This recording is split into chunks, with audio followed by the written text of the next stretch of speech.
اعوذ باللہ من الشیطان الرجیم بسم اللہ الرحمن الرحیم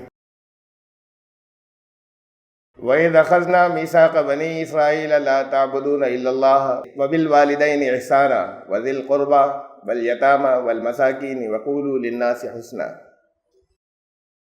آیت چل رہی ہے ابھی، میں نے ایک پارٹ پڑھا ہے آیت کا، سورہ البقرہ کا آیت نمبر 83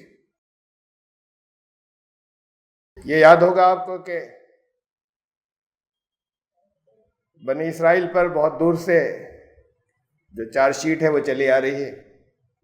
حضرت موسیٰ پر ایمان لانے والے مومن تھے، یہودی نہیں تھے۔ وہ یہودی تو جب وہ نسلی مذہب ہو گیا تب وہ یہودی کہلائے، انہوں نے خود اپنے آپ کو یہودی کہا۔ حضرت یوسف علیہ السلام کے ایک بھائی کا نام تھا یہودا، یہ یہودی تو یہ بات کو کہلائے جب یہ نسلی مذہب ہو گیا۔ دین اللہ کا جب ڈسٹارٹ ہوتا ہے، بگڑتا ہے، تو مذہب بن جاتا ہے، دین نہیں رہتا۔ قرآن نے یا حدیث نے اسلام کو کہیں پر مذہب نہیں کہا ہے۔ ہمارے یہاں یہی لفظ عام ہو گیا اس لیے کہ مذہب بن گئے ہیں، ایک ہی نہیں ہے، بہت سے مذاہب بنے ہوئے ہیں اس کو بگاڑ کر۔ تو یہ بھی یہودی مذہب اور اس کے مذہب میں فرقے بہت سے ہوتے ہیں۔ یہودی مذہب اور اس کے اندر پھر ان کے اپنے بہت سے فرقے، ہر ایک اپنے آپ کو یہودی مذہب پر کہتے ہیں۔ تو وہ بگاڑ آتا ہے جب کوئی بھی مومن قوم، ایمان لانے والی قوم جب بگڑتی ہے تو وہ اہل کتاب بن جاتی ہے۔ اہل کتاب ایسے اصل میں تو آپ لوگ زیادہ تر لوگ یہی سمجھتے ہیں کہ یہودی اور عیسائی، یہودی اور عیسائی تو اہل کتاب ہیں، لیکن صرف وہی نہیں ہے۔ اہل کتاب کی اپنی ایک ٹیکنیکل قرآن کی اصطلاح ہے، اور قرآن و حدیث سے جتنا جو کچھ اہل کتاب کے بارے میں کہا گیا اس کا مفہوم یہ ہے کہ وہ لوگ کسی بھی رسول کی امت میں سے، وہ لوگ جو کسی کتاب کو رکھنے کا دعویٰ کرتے ہیں اور اس رسول کو بھی پہچانتے ہیں جس کے ذریعے وہ کتاب آئی تھی، اور اس کا بھی عزت و احترام کرتے ہیں، اور یہ کہتے ہیں کہ ہم اس پر ایمان لاتے ہیں۔ رسول و کتاب دونوں ہوتی ہیں، وہ اہل کتاب ہوتے ہیں۔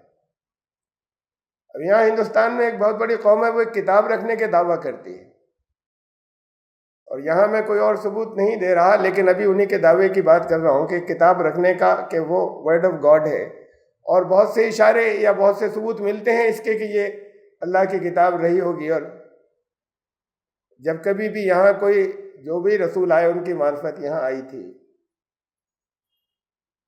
انہوں نے رسول کھو دیا ہے، یہ اہل کتاب اس ٹیکنیکل ڈیفینیشن میں نہیں ہے، یہ رسول کھویا ہوا ہے، کتاب موجود ہے۔ کتابیں بدل جاتی ہیں، اپنی اصل حالت میں نہیں ہوتی، لیکن قومیں اپنے آپ کو اس کتاب سے منسوب کرتی ہیں، اس کتاب کو رکھنے کا دعویٰ کرتی ہیں، اسے اللہ کی کتاب کہتی ہیں۔ اس کے اندر بہت سی چیزیں وہی ہوتی ہیں جو اوریجنل ہوتی ہیں، بہت سی چیزوں کی ملاوٹ ہو جاتی ہے، کچھ کھو جاتی ہیں،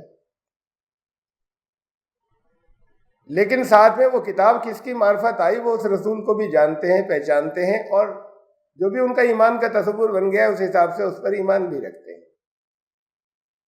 وہ لوگ اہل کتاب ہیں۔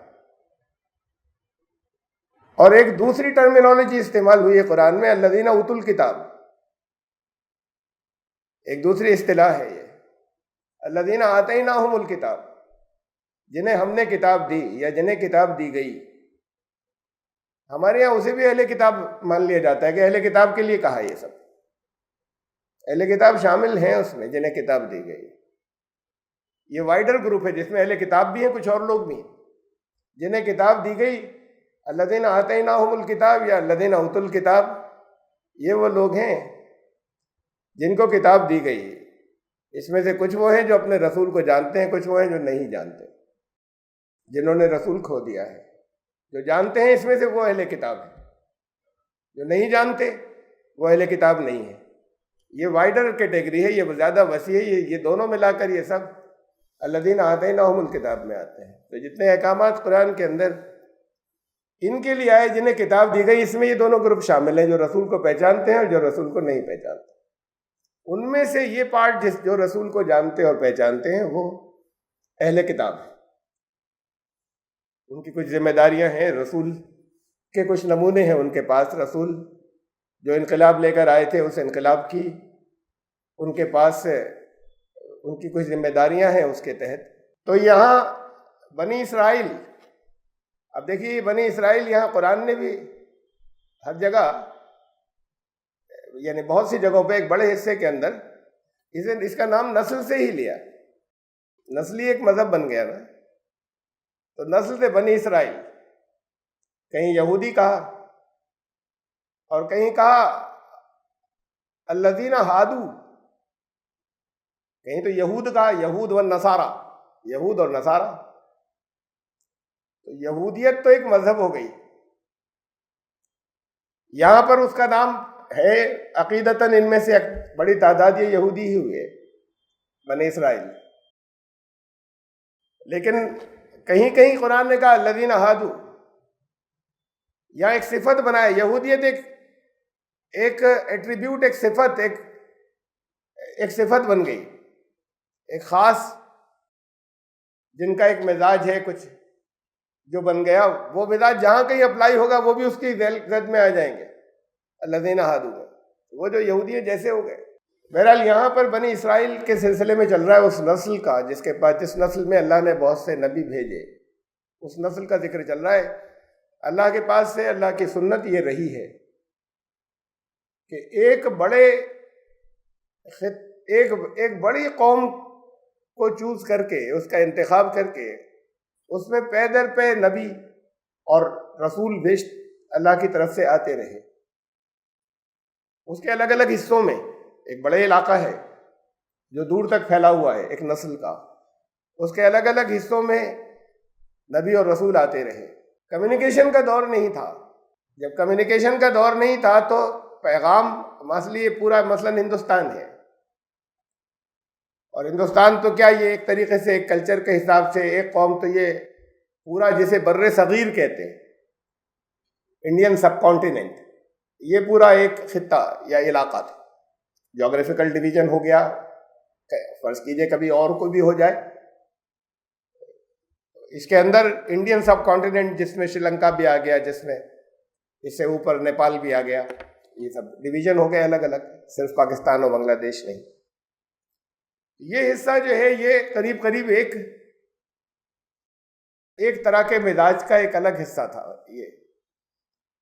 اب اس کے لیے اگر ایک نبی بھیج دیا جائے یا ایک رسول بھیج دیا جائے تو وہ پہنچ ہی نہیں سکتا سب جگہ، اس دور میں تو پہنچنے کا سوال ہی نہیں، نہ اس کا پیغام پہنچ سکتا تھا۔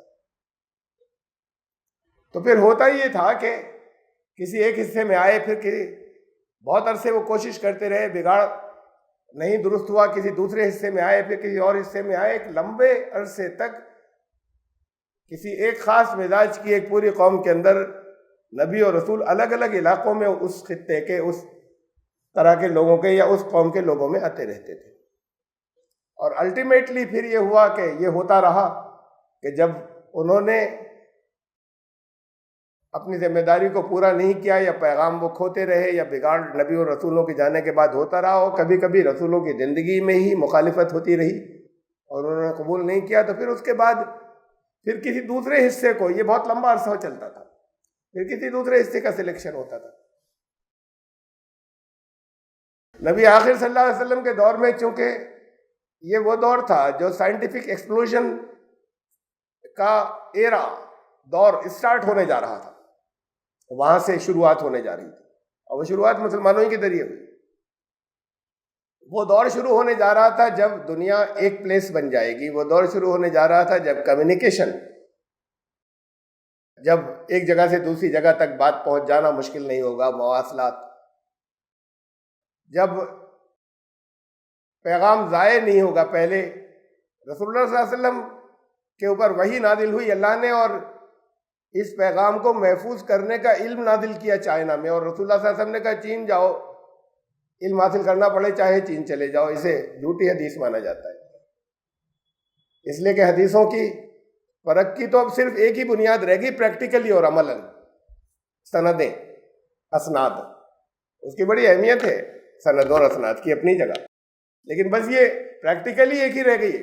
سند جب بھی آپ بحثیں دیکھیں کسی حدیث کے اوپر، مختلف گروہوں کی یا مختلف، ان میں بحثیں چل رہی ہوں گی اسناد کے اوپر، یہ ویک ہے، یہ لنک یہ ایسا ہے، اس کے اندر فلاں شخص ایسا ہے کہ دوسرا عالم کہے گا، ایک کہے گا بہت سچا تھا، دوسرا کہے گا بڑا جھوٹا تھا، اور پھر آخر میں جیسا بھی اس کے سلسلے میں محققین یا لوگ طے کریں. پچھلی زندگی، آپ اب سے پچھلے دور کی بات کر لیجیے، آپ سے صرف ایک نسل پہلے، 2 نسلیں تو چھوڑیے، 3 چھوڑیے، ایک نسل پہلے جو لوگ گزرے، ان کے بارے میں ہمیں موٹی موٹی سی باتیں ملتی ہیں جو باہر کے لوگ جانتے تھے.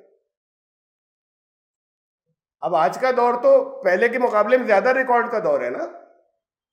یہ وہ دور چل رہا ہے جن کے بارے میں لوگ کچھ چیزیں وہ جانتے تھے، جو بہت سی سامنے کی بہت سی باتیں انہوں نے کچھ لکھ دیا، وہ موجود ہے. پہلے کے لوگوں کی لکھی ہوئی چیزیں نہیں ہوتی تھیں، ان کی تحریروں سے بہت کچھ معلوم ہوا. لیکن جہاں تک کردار کیریکٹر کا سوال ہے، کردار کیریکٹر تھوڑی دیر میں یا کچھ لوگوں سے کلیئر نہیں ہوتا. کردار اور کیریکٹر کو ایک ہی دور کے اندر آج ہی بہت سے بڑا سچا کہنے والے ہیں، اور اسے ہی بعض لوگ نہیں اعتماد کرتے، جھوٹا کہنے والے ہیں. اب کچھ لوگوں کی گواہی کے اوپر اس دور کے کہ بڑا سچا تھا، ہم اسے آخری حقیقت مان لیں کہ کسی معاملے میں کبھی جھوٹ نہیں بولا، یا بڑا، اب یہ جھوٹ چند زندگی کے چند معاملات ان کے اندر جھوٹ سامنے آیا کسی کا، پوری زندگی کو جھوٹا مان لیا گیا. آپ کتنے ایسے لوگوں کو جانتے ہیں جس نے کبھی جھوٹ نہیں بولا؟ اور پھر جنہیں ہم سچا کہتے ہیں یا سچا مانتے ہیں، کچھ نہیں معلوم انہوں نے کتنے جھوٹ ایسے بولے ہوں، اللہ جانتا ہے، کہ جو ہم نہیں جانتے. کیریکٹر کردار کی بات بھی ہوتی کہ جن سے کبھی کبھی ملتے ہیں تھوڑی دیر کے لیے، چاہے 20 بار ملے ہوں، ان پر اپنی اچھی چھاپ چھوڑ سکتے. وہ ایک پوز ہوتا ہے، وہ اپنا ایک، میں آپ سے جتنی دیر ملتا ہوں جیسا اپنے آپ کو ظاہر کرنا چاہتا ہوں وہ ویسا رویہ رکھتا ہوں اپنا. ساتھ میں رہنا جب شروع کر دیں لمبے عرصے، تب کمیاں نکل کر آتی ہیں، رشتے ٹوٹتے ہیں ہمارے یہاں. کیونکہ مجھ سے تو بہت سے لوگ آ کر کہتے ہیں یا کہیں بیچ میں ڈالتے ہیں، یا بہت سی باتوں کا دونوں طرف کے لوگ آ کر اپنے، وہ جو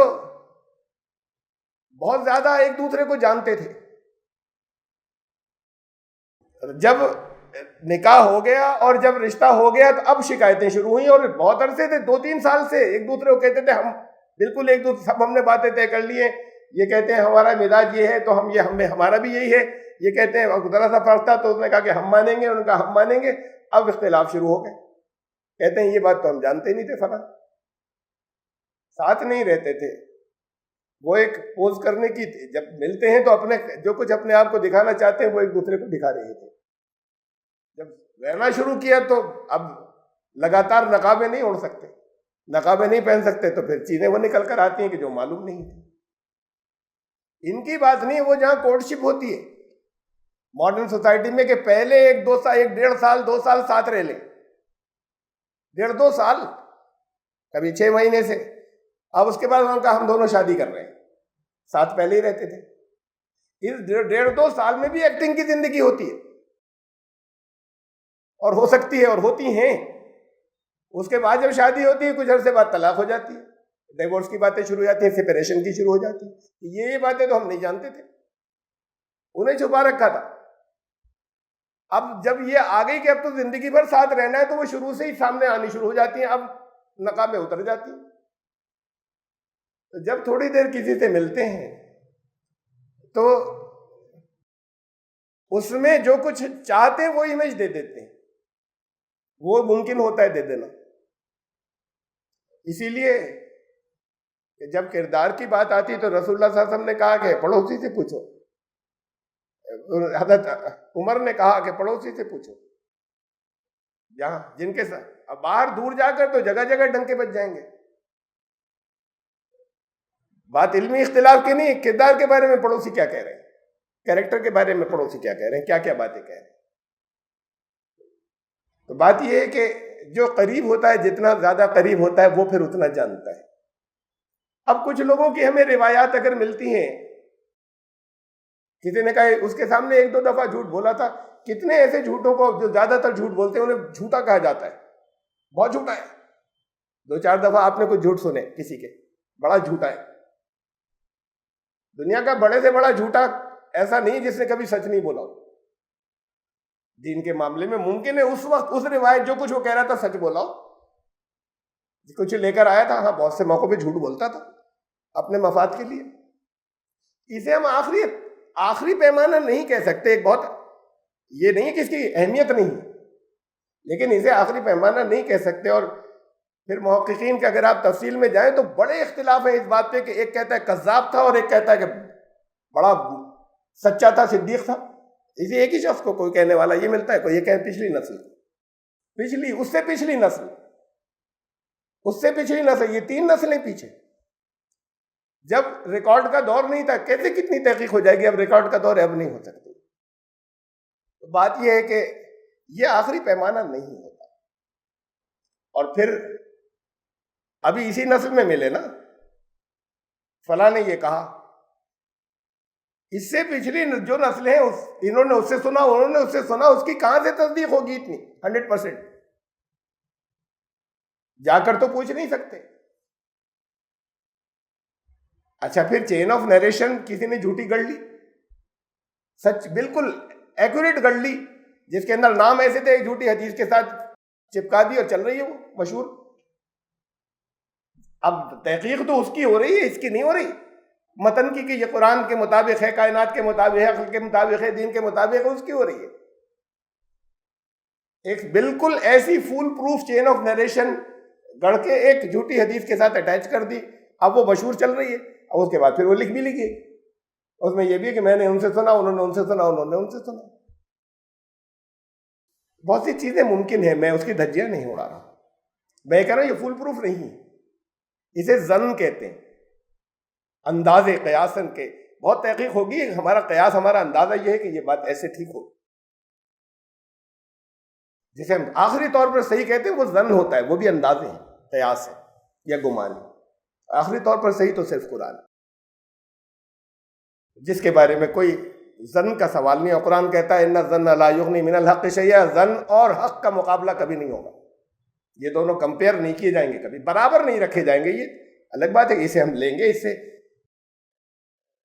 وہ ظن جو ہے وہ اگر حق سے ٹکرا نہیں رہا تو اسے ہم کہتے ہیں گمان غالب. زیادہ گمان یہ کہ یہی بات ٹھیک ہے، اس یہ کیٹیگری بن جاتی ہے. اب یہ ان کے پاس سے یہ قومیں جو ہیں جب بگڑتی ہیں اور چلی آتی ہیں، بنی اسرائیل جو ہے وہ، اس کی قرآن نے ہسٹری بیان کی تو بہت سی چیزیں ایسی ہیں جس کو وہ آج منع کرتے ہیں. اس میں سے نہیں بالکل نہیں ہوا. وہ ساری چیزیں وہ جو ریکارڈ کی گڑبڑ کے دور کی تھی. یہ بنی اسرائیل کا نام لے کر یہاں ساری بات چل رہی، یہود کی نہیں چل رہی، اس قوم کی. وَإِذْ أَخَذْنَا مِيثَاقَ بَنِي إِسْرَائِيلَ اللَّهَ تَعْبُدُونَ إِلَّا اللَّهَ وَبِالْوَالِدَيْنِ إِحْسَانًا. جب یہ قومیں بگڑتی ہیں تو اہل کتاب ہو جاتے ہیں. یہ ان کی تشریح چل رہی ہے، اس میں قرآن نے بنی اسرائیل کے نام سے انہیں پیش کیا کہ چارج شیٹ دور سے چلی آ رہی ہے. آپ کو معلوم ہے کہ ہم نے میثاق لیا. میثاق کہتے ہیں پکا عہد، بہت کووننٹ بنی اسرائیل سے کہ ایک اللہ کے سوا، ایک ایشور کے سوا، وہ جو کچھ بھی لفظ اللہ یہاں پر آیا، اس سے ملتا جلتا ایک لفظ عبرانی زبان میں الوہیم، خدا کے معنوں میں آتا ہے. لفظ ایگزیکٹلی اللہ کے معنی میں نہیں آتا.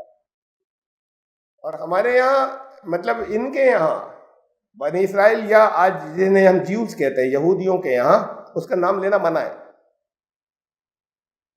ان کی جب دیکھیں گے، عیسائیوں کی تحریر جب لکھیں گے، اس میں تو لکھا ہوگا گاڈ، GOD گاڈ. یہ تو گاڈ بھی جب لکھتے ہیں تو جی لکھ دیتے ہیں ڈاٹ ڈاٹ ڈاٹ ڈی، پورا نام نہیں ہے. حالانکہ گاڈ گاڈ کو نام نہیں کہا جا رہا، لیکن گاڈ بھی لکھتے ہیں جب یوز تو G dash dash dot dot D, کہ پورا لکھنا اس کا نہیں لیا جائے گا نا، اسے کہتے ہیں یہوہ، یہ نام نہیں ہوا، یہوہ کے معنی وہ جو ہے سو ہے، کہ بالکل ایگزیکٹ ہم ڈسکرائب نہیں کر سکتے، وہ جو ہے سو ہے یہوہ۔ یہ تو ہم اللہ لفظ عربی کے اندر ہے، عرب سے اللہ جو سارے دیوی دیوتاؤں سے اوپر ایک سپریم ہے، اسے اللہ کہتے چلے آئے تھے، قرآن نے اس نام کو ایڈاپٹ کر لیا۔ ہم نے جب بنی اسرائیل سے کہا، اور جب آپ کو عربی میں دے رہا ہے تو لفظ اللہ کہہ رہا ہے قرآن، پچھلی قومیں ان کو کیا کہتی تھی وہ اپنی جگہ۔ ہم نے میثاق لیا بنی اسرائیل سے، کوننٹ لیا، پکا عہد لیا کہ ایک اللہ کے سوا کسی کے بندے نہیں بنو گے، اور پہلی چیز اس میں قانون آتی ہے، کسی کے قانون کو فائنل نہیں مانو گے، آخری اطاعت، آخری بندگی یہی ہوتی ہے، جو وہ کہے وہ مانا جائے، اسے بندگی کہتے ہیں۔ اب ہم اسے جب ترجمہ کر لیتے ہیں عبادت، اپنے یہاں عبادت بھی یہی ہوتی ہے، لیکن وہ عبادت کا اردو میں سینس بدل گیا، تو وہ پوجاؤں میں آ گیا خالی۔ جب ایک اللہ کے سوا کسی کے بندے نہیں بنو گے، وَبِالْوَالِدَيْنِ إِحْسَانًا وَذِي الْقُرْبَى وَالْيَتَامَى وَالْمَسَاكِينِ وَقُولُوا لِلنَّاسِ حُسْنًا، والدین کے ساتھ احسان کرو گے، قرابت داروں کے ساتھ جن سے زیادہ قریبی رشتے ہیں، رشتے ہی خون کے ضروری نہیں، جو زیادہ قریبی تمہارے پڑوس کے لحاظ سے ہیں، والیتامہ، جو سوسائٹی کے اندر تنہا رہ گئے ہوں، اکیلے رہ گئے ہوں۔ یتیم صرف اسے نہیں کہتے جس کے والد کا انتقال ہو جائے، یعنی انتقال ہو جائے اور وہ چھوٹا ہو،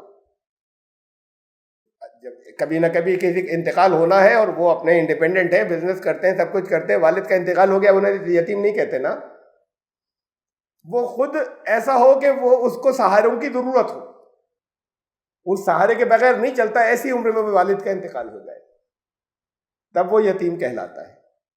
لیکن یتیم کے اصل معنی ہے تنہا رہ جانا، جس کی کوئی سپورٹ نہیں ہے، وہ سپورٹ کی اسے ضرورت ہے، وہ کوئی سپورٹ نہیں ہے، وہ اکیلا رہ گیا،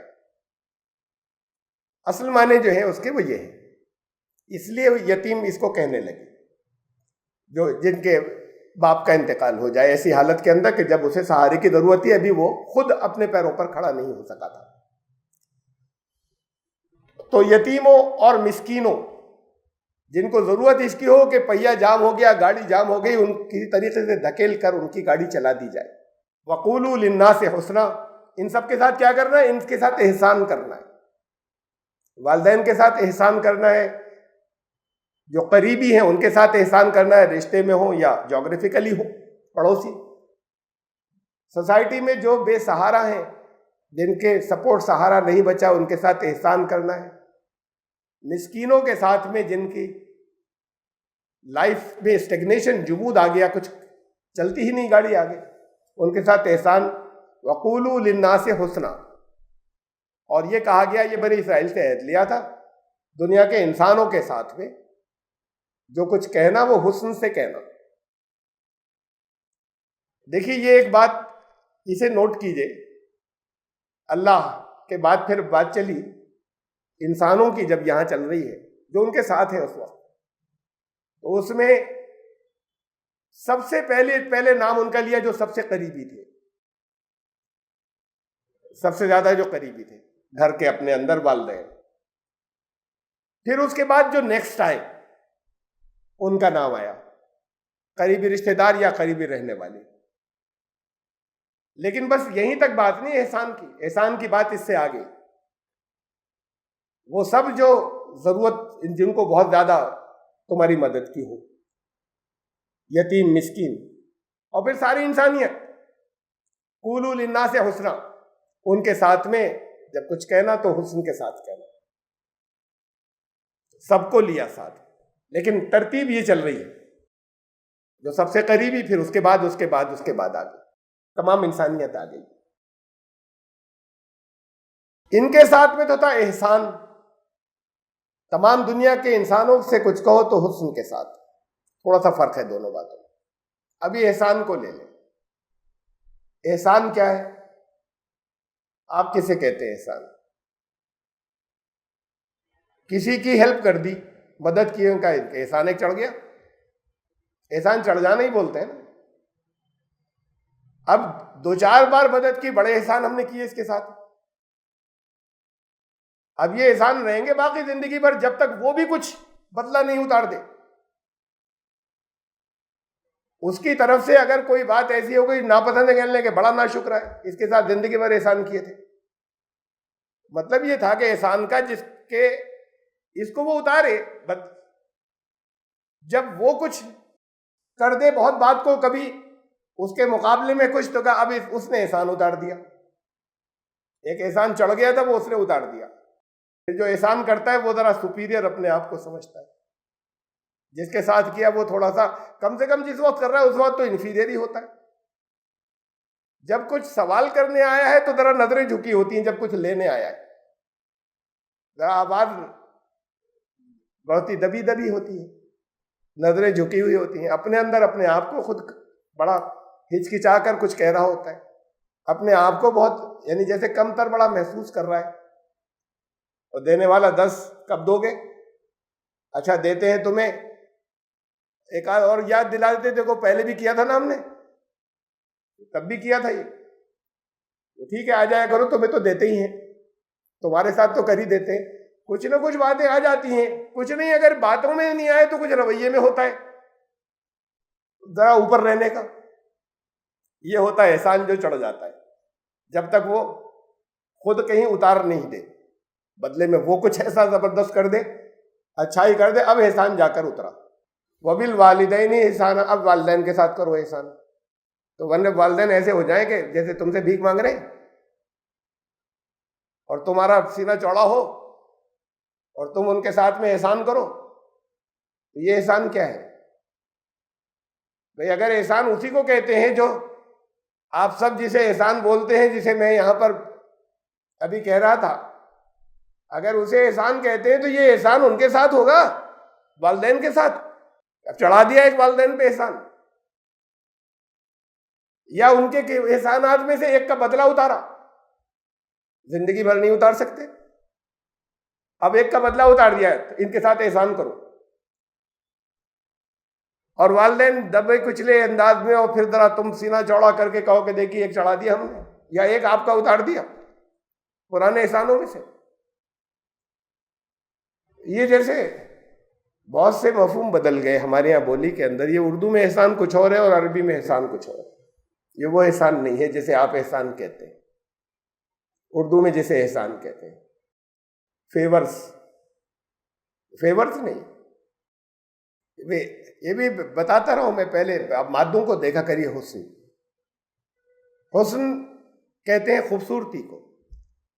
خوبصورتی ہمیشہ اس چیز میں ہوتی ہے جو پروپورشنیٹ ہوتی ہے، متوازن ہوتی ہے، بیلنسڈ ہوتی ہے. جو ڈس بیلنس ہو گئی، اس میں جو پروپورشنیٹ نہیں رہی، جو اسنتولت ہو گئی، وہاں حسن بیوٹی نہیں رہتی، توازن نہیں رہتا، تو بیوٹی ختم ہو جاتی ہے، حسن ختم ہو جاتا ہے. جو جتنا ہونا چاہیے، جیسا کرنا چاہیے، جس جگہ تک قلم اور برش کو رکھنا چاہیے اتنا ہی رہے تو حسن ہے، ورنہ ختم ہو گیا حسن. باہر نکل گیا تب بھی حسن ختم، اندر رہ گیا برش کی اسٹروکس اندر رہ گئی تب بھی حسن ختم. پھر ایسا ہی نہیں ہے کہ وہ کلر کر رہے ہیں تو اس کے بعد رہا تو خالی، باہر تو نہیں نکلا اور اندر بھی نہیں رہا، لیکن جن رنگوں کو، جن کلرز کو یوز کرنا تھا وہ تھوپ دیا کہ یہ اسکائی کا کلر کیا تھا، اس کے دن کا کون سا وقت تھا، پانی کا کلر کیا دے دیا، شیڈ کدھر مار دیا، کس کس کلر میں دے دیا، تو وہ تھوپ دیا. ان جیسا جو کچھ ہونا چاہیے وہ، یہ سب چیزیں اس کے اندر پروپورشن شامل ہے، تب حسن آ رہا ہے، ورنہ حسن نہیں آ رہا. حسن سے یہ لفظ بنا احسان.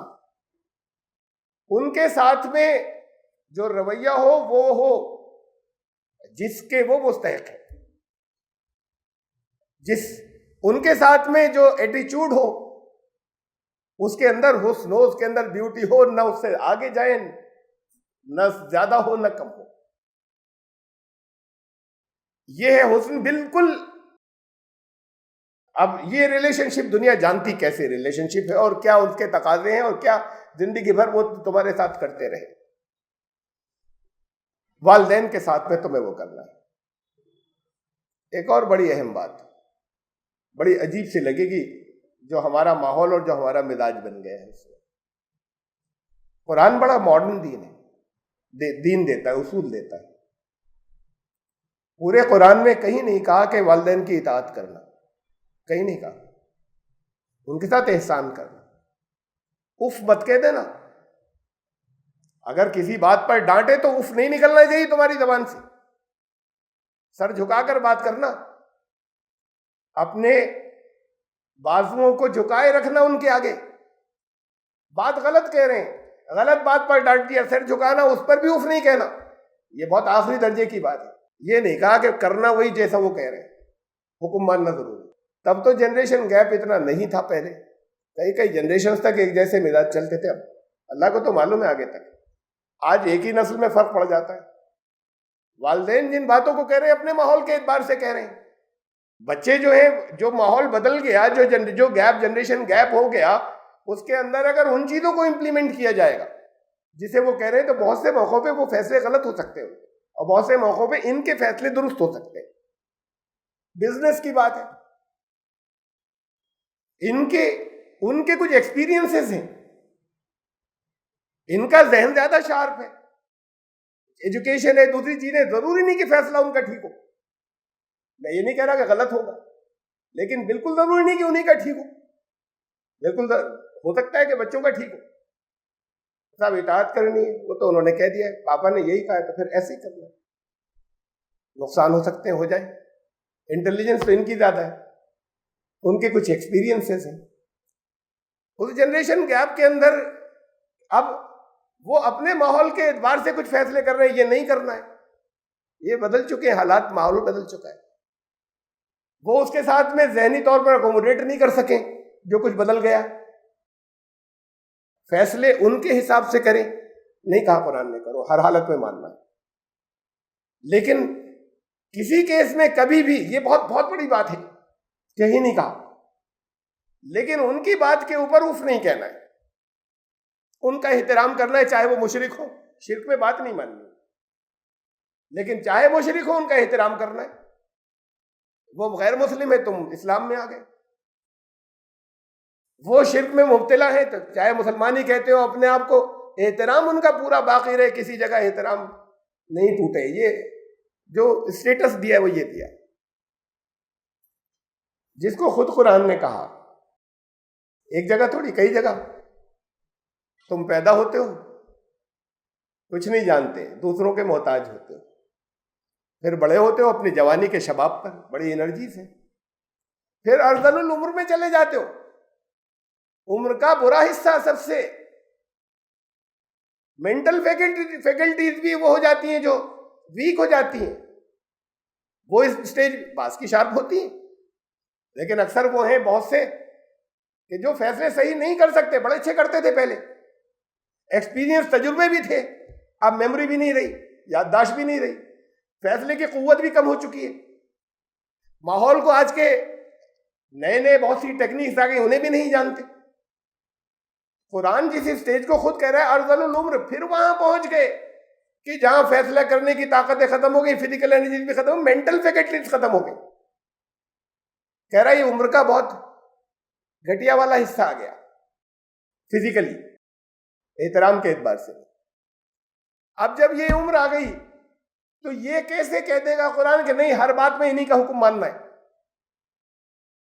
ایسے ہی ماننا ہے. اب ہمارے یہاں تو بڑی تقویت اور اسے دے دی جاتی ہے. حضرت ابراہیم گئے، حضرت اسماعیل ملے نہیں. جب نہیں ملے، ان کی حضرت اسماعیل کی بیوی تھی وہاں پر. پوچھا کیسی گزر رہی ہے؟ دروازے پہ کھڑے ہو کے بات ہو رہی ہے. کیسی گزر رہی ہے؟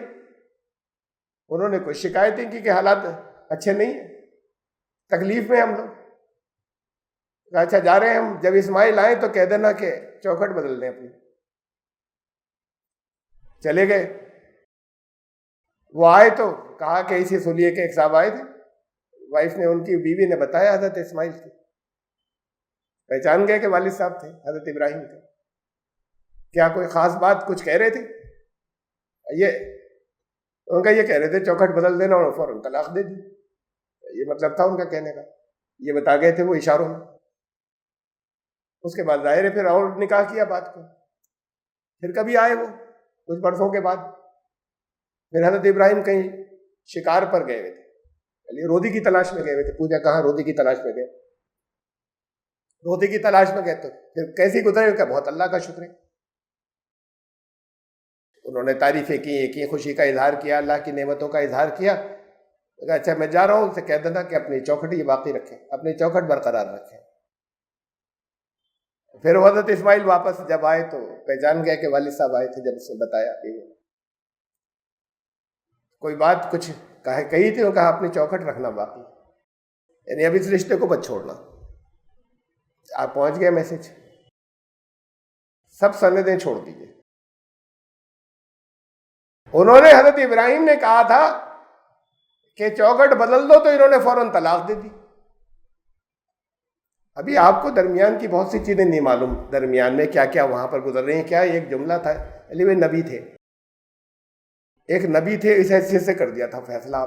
بہت تو ہم یہ کر لیں، کم از کم قابل تقلید تو نہیں ہوگا کہ صرف ایک بات سننے کے بعد ساری زندگی کا یہ فیصلہ کر دیا کہ اسے الگ کر دو. ان کو علم ہوگا اور اللہ نے دے رکھا ہوگا، اور پھر ان باتوں کو سن کر انہوں نے فیصلہ کر دیا. حضرت اسماعیل نے فوراً طلاق بھی دے دی. اب اس سے ہمارے فیصلے چلتے ہیں کہ باپ کہیں تو طلاق دینی ضروری. اب آج کل تو خیر یہ مانا ہی نہیں جائے گا. باپ نے کہا طلاق دے دو، اس لیے دے دے کہ انہوں نے کہا طلاق دے دو. لیکن ایک فقہ کی ایک وہ تو آ گئی، دین کی ایک بنیاد تو آ گئی ہے. لوگ چاہے نہیں مانے، والد نے جو کہہ دیا ماننا ہے، چاہے بیوی کو طلاق دینے کو کہو اسے ماننا ہے.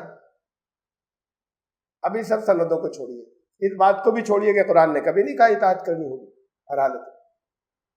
ان کے ساتھ اچھا سلوک کرنا ہے، احسان کرنا ہے، حسن جس سے ہر ایک کو جو وہ ہر ایک کہے کہ یہ ہے ان کے ساتھ میں سلوک کرنے والا، وہ اس میں حسن آئے گا. اسے بھی جاننے دیجیے. 1,500 کلومیٹر اور 2,000 کلومیٹر سے پیدل سفر کر کے آئے ہیں. ایسے نبی ہیں، ایسے رسول ہیں کہ جن کے انڈر میں حضرت لوط علیہ السلام بھی چل رہے ہیں. وہ علاقہ بھی اوریجنل انہی کا ہے، یہ حضرت اسماعیل والا بھی علاقہ اوریجنل انہی کا ہے. ان دونوں کے انڈر میں یہ انبیاء ہیں، حضرت اسماعیل بھی حضرت لوط بھی.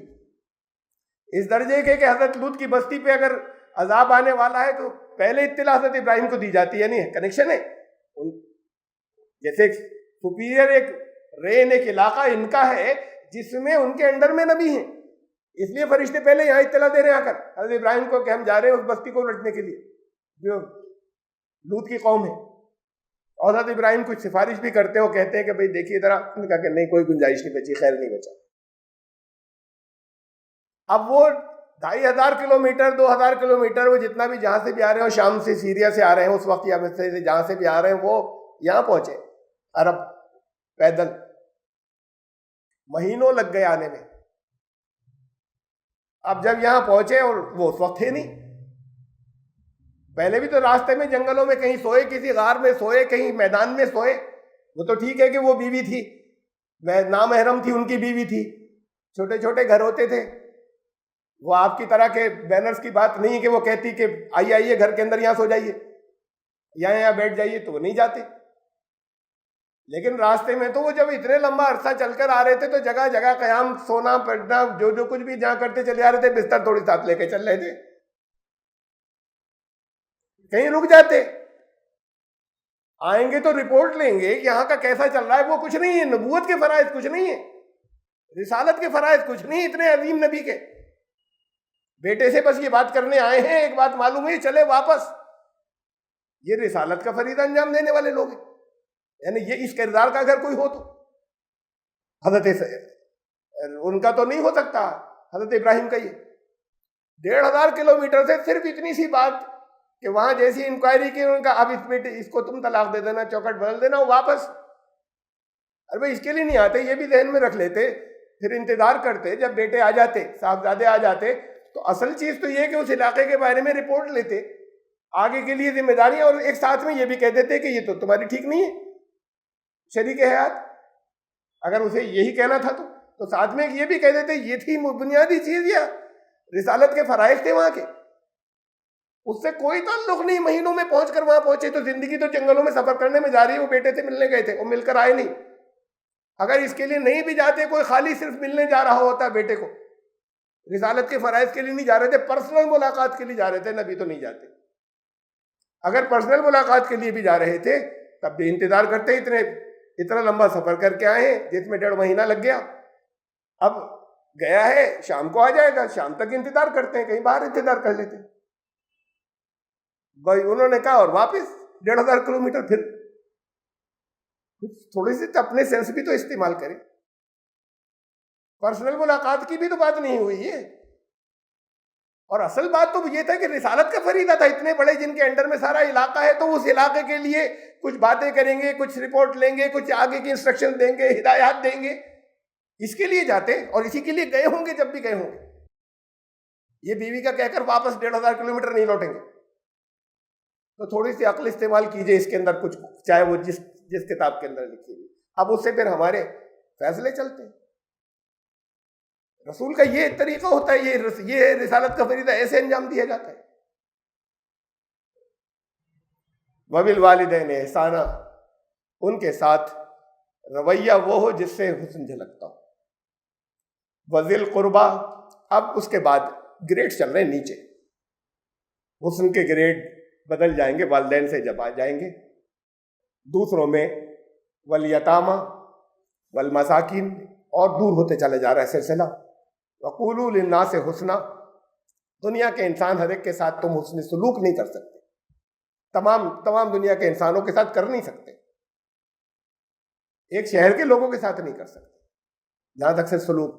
تو کم سے کم بات جتنی ہو وہ تمہاری ایسی ہو کہ جو زبان سے نکلے جس سے دنیا کے انسانوں کو تکلیفیں نہیں پہنچے. یہ ہم نے عہد لیا تھا بنی اسرائیل سے، اور اللہ کی طرف سے لیا گیا. اللہ کے قانون بدلتے نہیں ہیں، اللہ کی طرف سے اصول نہیں بدلتے کبھی. وہ عہد تم سے لیا ہو یا نہیں لیا ہو، تمہارے لیے یہی احکامات ہیں. کہیں دوسری جگہ یہ چیز، بنی اسرائیل نے دوسری جگہ یہی باتیں ساری آپ کے لیے کہیں، یہی سب تمہیں کرنا تھا. بنی اسرائیل سے کہا گیا تھا یہ. اب دیکھیے عہد کی بات ابھی گزری ہے، یہ 80 نمبر آیت میں پیچھے. یہ تھی کتنی؟ 83. 80 نمبر میں قُلْ اتَّخَذْتُمْ عِندَ اللَّهِ عَهْدًا فَلَن يُخْلِفَ اللَّهُ عَهْدَهُ أَمْ تَقُولُونَ عَلَى اللَّهِ مَا لَا تَعْلَمُونَ. کیا اللہ سے کوئی عہد تم نے لے رکھا ہے؟ اب وہ تو یہ کہتے تھے ہم ہی ہیں اللہ کے محبوب، سب محبوب قوم یہی ہے. اس کے اندر یہ جو آج جتنا حصہ وہ حضرت موسیٰ کی کتاب کہلاتی ہے، توریت کہلاتی ہے، اس کے اندر جگہ جگہ بنی اسرائیل کا خدا. کہیں مسلمانوں کے خدا کے الفاظ ہیں قرآن میں، رب العالمین. تو بنی اسرائیل کا خدا، اور بنی اسرائیل ہی اس کی چہیتی قوم، تاکہ ہمارے لیے تو کبھی ایسا ہو نہیں سکتا کہ ہمیں جہنم میں بھیج دیا جائے. اگر بھیجا بھی گیا تو کچھ دنوں کچھ سزا دے کر پھر واپس جنت میں بھیجا جائے گا. آپ کو کیوں سنایا ہے کہ وہ لوگ یہ کہتے ہیں، ہو گیا گزر گیا کہتے تھے. جب ایمان لانے والی قومیں بگڑتی ہیں اور دین اور مذہب میں بدلتا ہے تو پھر یہ ایٹیچیوڈ آ جاتے ہیں. یہ دین ان کا مذہب میں بدل گیا تھا تو یہ ایٹیچیوڈ آ گیا. جب مومن امت جب اپنے دین کو چھوڑتی ہے اور دین کا مذاق بن جاتا ہے جو دین کہلاتا ہے، تو پھر عقیدے یہ ہو جاتے ہیں. ارے بھائی جانے کیوں دیا تھا، اتنے دن بھی کیوں پڑھنے دیا تھا، وہ جو سفارشی تھے وہ پہلے نہیں بچا کر لے جاتے. اگر سزا ملی بھی تو کچھ دن کی، اور کچھ دن کے بعد پھر ہمیشہ کی جنت ہمارے لیے طے ہے. یہی باتیں نہیں یہاں پر مانی جاتی کیا؟ ان سے کہو کہ اللہ سے کوئی وعدہ تمہارا ہوا ہے کہیں بیٹھ کر، کوئی عہد پیمان ہوا ہے، اس نے یہ کہہ دیا ہے؟ کہا نہیں، ہم نے تو یہ کہا تھا. ہم تقولون علی اللہ ما لا تعلمون، وہ باتیں کہہ رہے ہو، اللہ کی طرف وہ جوڑ رہے ہو کہ جو خود تمہیں نہیں معلوم کہ اس کے صحیح اصول کیا ہیں. تمہیں نہیں معلوم کبھی بیٹھ کر کوئی سے اللہ کے ساتھ میٹنگ ہوئی تھی کہ یہ تم سے کہہ دیا گیا، کسی جگہ کہا گیا، یہ کہیں اللہ کے کلام میں کسی جگہ ہے کہ تمہارے لیے فائنل کر دیے؟ وہاں تو یہ کہا ایمان والوں سے، قرآن نے آپ سے ایمان والوں سے، اس وقت کے ایمان والے جو اپنے آپ کو ایمان والا کہتے ہیں. ام حسبتم ان تدخلوا الجنت، کیا تم نے یہ حساب لگا لیا ہے، یہ گمان کیا ہوا ہے کہ جنت میں داخل ہو جاؤ گے، انٹری مل جائے گی؟ یہاں تو یہ کہ نہیں، انٹری طے ہے.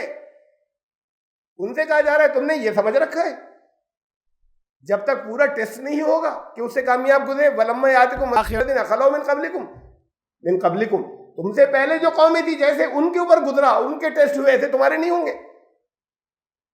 تو وہی بات جیسے پچھلوں کے ساتھ میں ہوا ہے تم سمجھ رہے ہو کہ تمہیں جنت میں داخلہ مل جائے. یہ ایمان لانے والوں کو خطاب کر کے کہا جا رہا ہے. کہیں وعدہ لیا اللہ سے، اب جو چیزیں آ رہی ہیں وہ جہاں کہیں سے آ رہی ہیں وہ اس کے بالکل خلاف ہیں. وعدے کی بات تو رمضان کی راتوں میں نے ایک رکھی تھی آپ کے سامنے، آپ میں سے زیادہ تر بہت سے لوگ تھے وہاں پر. بعض جو تقریریں تھیں، رسول اللہ صلی اللہ علیہ وسلم یہ بتا رہے ہیں، اب وعدہ آ رہا ہے، ایک وعدہ سن لیجئے، وہ ریپیٹ کر رہا ہوں، وہاں میں نے رکھا تھا.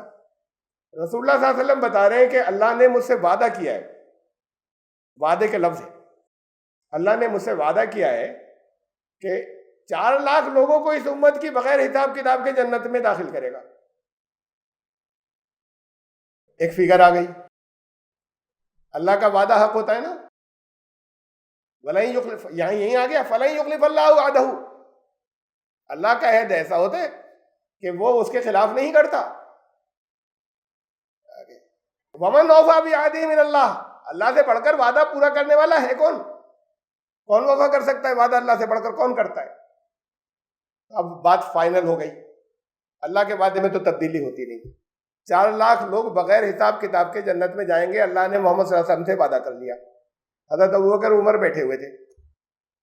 حضرت ابوبکر بولے یا رسول اللہ کچھ بڑھوائیے، یعنی اللہ کا وعدہ توڑوائیے.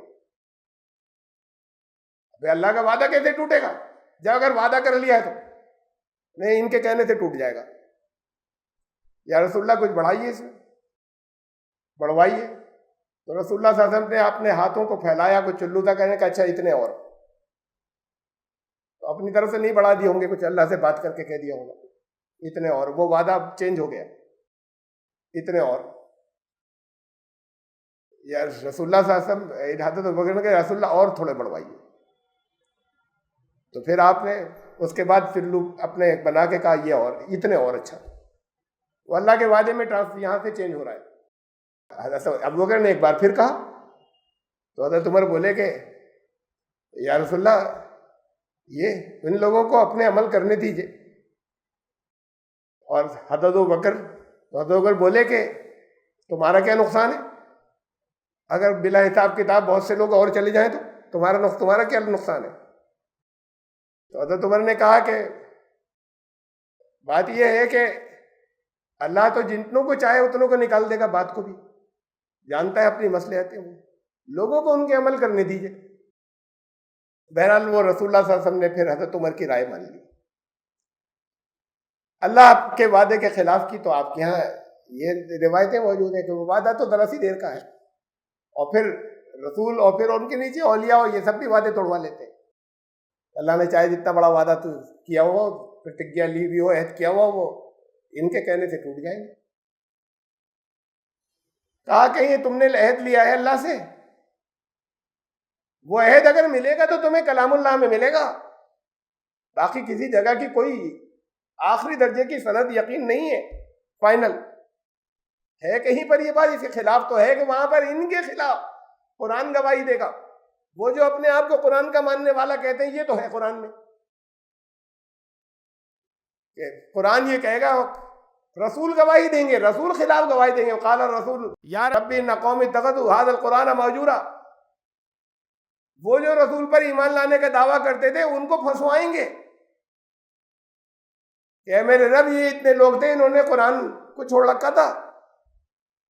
تو ان کے خلاف گواہی کی بات تو قرآن میں موجود ہے رسول کے ذریعے. اور ہمیں یہ مل رہا ہے کہ نہ کوئی بھی نہیں بچے گا جس کو وہ نکال کے نہیں لائیں گے، تو پھنسوا رہے.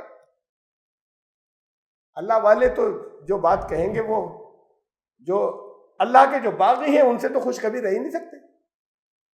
چاہے ان کے جتنے کوئی کسی کو عرس بنا لے، اللہ والا ہو گئی وہ جو اللہ کے باغیوں کو پسند نہیں کرے گا، ورنہ اللہ والا ہی نہیں ہوگا، وہ اسٹیٹس ہی نہیں بچے گا اللہ والا ہونے کا۔ نہ بیوی کی محبت نہ بچے کی، بے پناہ محبت تھی، لیکن اللہ کا حکم کوئی محسوس ہوا تو نہ بیوی کی محبت ہے نہ بچے کی محبت ہے، وہاں پہ چھوڑا جا کر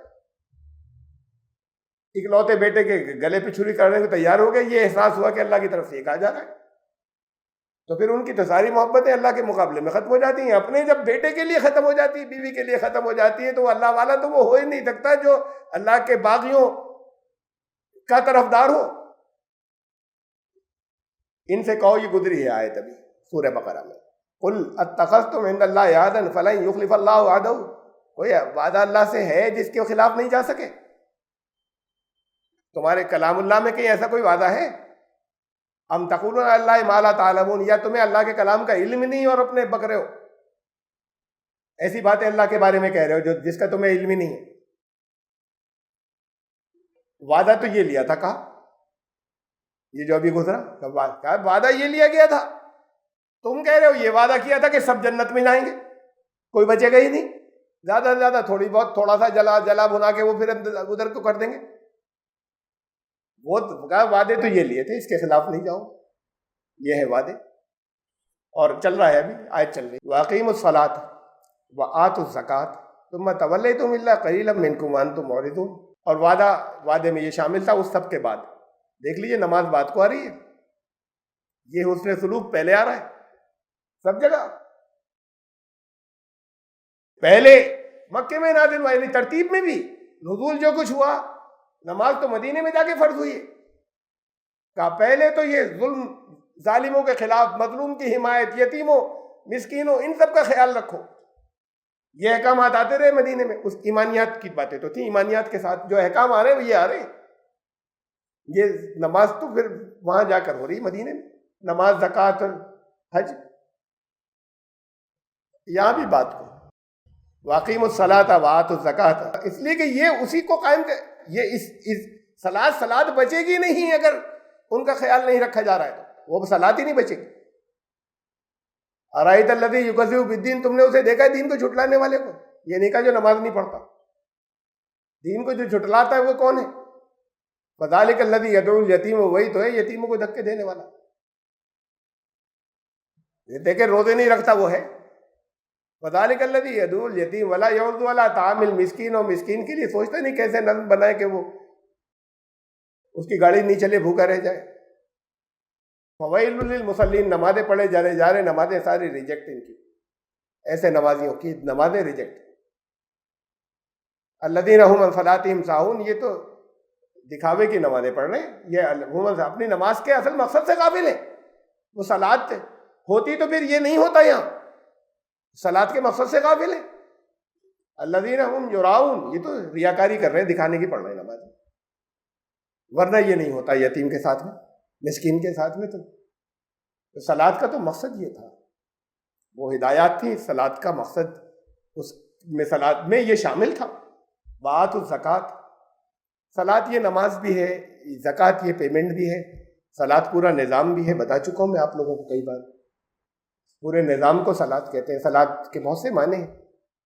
حضرت ابراہیم علیہ السلام وہاں چھوڑ کر ویرانے کے اندر، جہاں یقینی موت ایسی تھی جس میں تڑپ تڑپ کر جان جائے،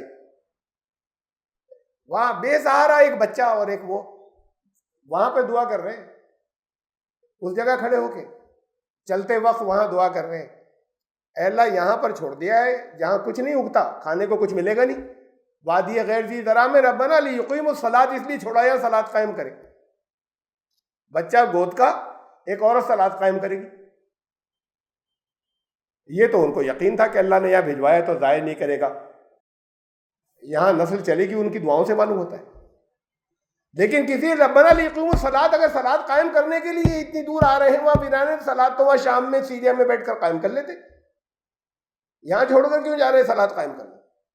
یہ مرکز ہے، اس مرکز سے ایک نظام چلے گا، اس نظام کا یہ مرکز ہوگا، سینٹر ہوگا، جہاں یہاں پر آبادی آئے گی، وہ پورا سسٹم اور وہ نظام جو ہے وہ قائم ہوتا کہ تو یہ وآتوا الزکوٰۃ، زکوٰۃ ادا کریں. زکوٰۃ کے معنی جو لٹرل میننگ، تزکیہ اور لٹرل میننگ ہے پروان چڑھانا، خالی اتنے نہیں کچھ پیسے دے دینا. ان کی زندگی پہلے سے بہتر ہوتی چلی جائے، رکے بھی نہیں، بہتر ہوتی چلی جائے. وَآتُوا الزَّکَاۃَ ثُمَّ تَوَلَّیْتُمْ إِلَّا قَلِیلًا مِنْکُمْ. پھر کچھ ہی لوگ عمل کرنے والے رہ گئے، تم سب پیٹ پھیر گئے. یہ عہد لیا تھا، وعدہ تو یہ تھا. اب اس وعدے پہ بھروسہ کر کے بیٹھے ہو کہ اللہ سب کو بھیج دے گا جنت میں. وہ کبھی وعدہ کیا نہیں تھا. وَأَنْتُمْ مُعْرِضُونَ، تم سب کچھ لوگوں کے علاوہ سب اعراض کنی کاٹ کر جیسے کہتے ہیں جب بچ کر نکل گئے کچھ کے علاوہ. وقت ہو گیا 1 گھنٹے کا. اس کی تشریح اور اس کی تفصیل جو ہے انشاءاللہ زندگی رہی تو پھر آئندہ سے شروع کریں گے. آج یہ ایک ہی آیت نمبر 83 سبحان ربک.